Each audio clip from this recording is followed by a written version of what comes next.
Hi, in this video I want to show you this book. This is Trigonometry, Essentials Practice Workbook with Answers, and it's by Chris McMullen, PhD. And so this is a really good book for someone who wants to get better at trig. Let's take a look at the inside of this book so you see how it works. So this is actually a workbook. It's not just like a regular textbook. This is a book that you can actually write in, and it has answers to every single problem.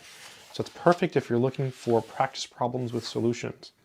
So here's what you get in the book: converting degrees to radians, converting radians to degrees, identifying trig functions in right triangles, special right triangles, memorize basic trig functions in quadrant 1, finding the reference angle, determine basic trig functions in quadrants 2 to 4. I like how he does that. That's a really good way to do it, in my opinion. The inverse trig functions, the law of sines and law of cosines, learn and apply trig identities, and solve algebraic equations that involve trig functions. Let's take a look at some of the problems. Let's go to page 63. So this is the memorize basic trig functions in quadrant 1.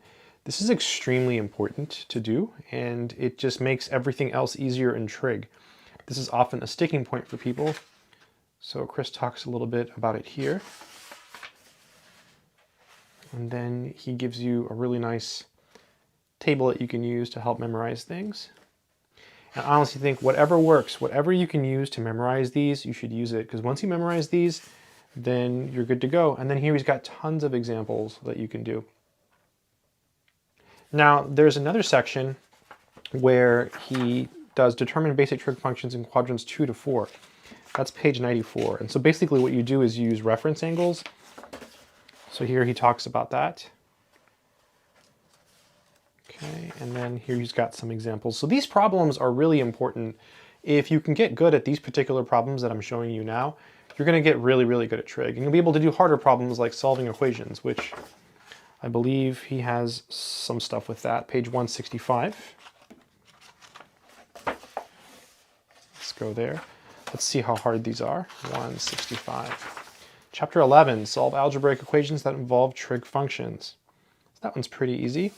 Let's see if he's got some harder ones here. Yeah, you get some harder ones. So plenty of practice here, and you can write in the book. So you've got plenty of room to work it out in the book, which I think is awesome. So this is a great book for anyone who wants to learn trig.